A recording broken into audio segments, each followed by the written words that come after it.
So, quick update. A couple of days ago, I attended a Veterans Wellbeing Conference under the new Valor Northwest programme. And one conversation stayed with me afterwards, particularly. How do we reach the veterans who no longer identify as veterans and don't want to ask for help in the first place? Because those are often the people falling through the gaps, the ones quietly isolating themselves, the ones functioning externally but struggling internally, the ones who stop engaging with everyone around them.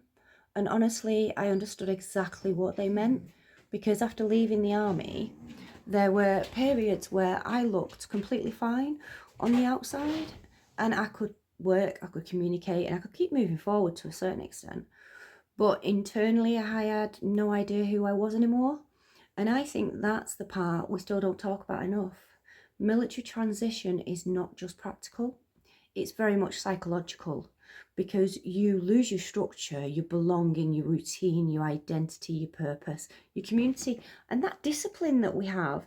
And when people can't explain what's happening internally, they often withdraw quietly instead. And I think that's why these stories are that's why these stories matter so much, because these stories are breaking isolation.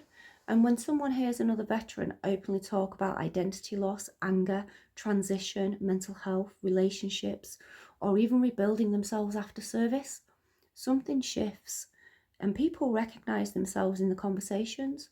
And that's where I think this project sits differently, because it's not instead of charities support or those organizations doing amazing jobs, but it's before all that. It's in the gap where people are still trying to understand themselves before they ever feel ready to reach out properly. Because if people feel seen first, they are far more likely to seek support second. And honestly, the more interviews I record, the more obvious this is becoming. And isolation doesn't always look dramatic. Sometimes it just looks like silence. So if this resonates with you, pop over to YouTube, look for Gemma Gardner, Identity Performance Psychology, and there you can watch these interviews as they're coming out.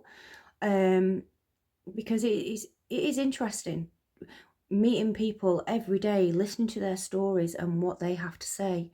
It's quite empowering, but it's also an eye-opener. So yeah, I'm going to get myself out there, meeting at these networking events and hear what's actually going on within our community, because I think we need to understand and we need to have a way where we're bringing it all together.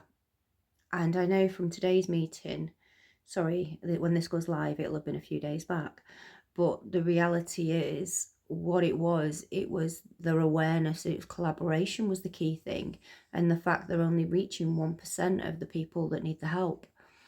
And that worries me massively, because I wouldn't want anyone else going through the path or going through the journey I've gone through to get to where I am today. And if every one of these stories helps somebody, then I've done its job.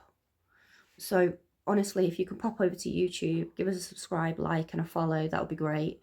It's Gemma Gardner, Identity Performance Psychology. So yes, I have created the Identity Outside of the Uniform project because it transpires it's very much needed.